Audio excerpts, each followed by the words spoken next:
அனைவருக்கும் வணக்கம்.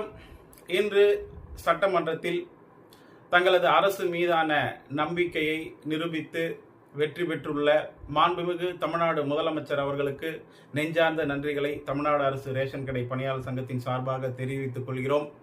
மாண்புமிகு முதல்வர் அவர்களே, நமது தமிழகத்தை முதன்மையான மாநிலமாக ஆக்க வேண்டும்.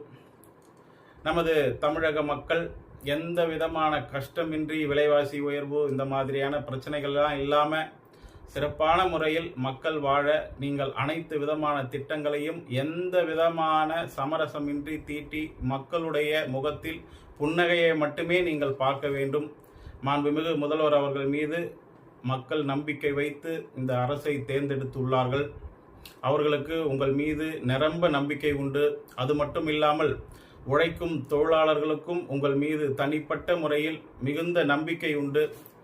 உழைக்கும் தொழிலாளிகளுடைய அனைத்து கோரிக்கைகளையும் தாங்கள் நிறைவேற்ற வேண்டும். நான் சார்ந்திருக்கக்கூடிய தமிழ்நாடு அரசு ரேஷன் கடை பணியாளர் சங்கத்தின் சார்பாக சில கோரிக்கைகளை தங்களுக்கு முன்வைக்கிறேன். ரேஷன் கடை பணியாளர்களுக்கு தனித்துறை உருவாக்க வேண்டும்.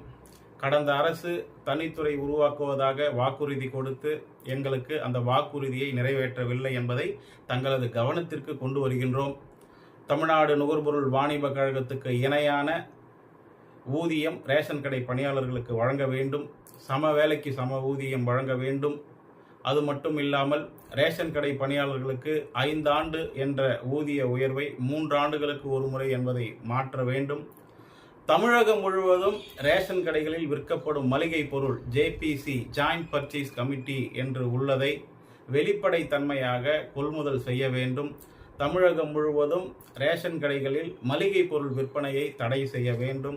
மேலும் பலவிதமான கோரிக்கைகள் உண்டு. இதையெல்லாம் மாண்புமிகு முதல்வர் அவர்கள் தங்களது ஆட்சி காலத்தில் நிச்சயமாக நிறைவேற்றுவார் என்ற நம்பிக்கையில் தினேஷ்குமார், மாநில பொதுச் செயலாளர், தமிழ்நாடு அரசு ரேஷன் கடை பணியாளர்கள் சங்கம்.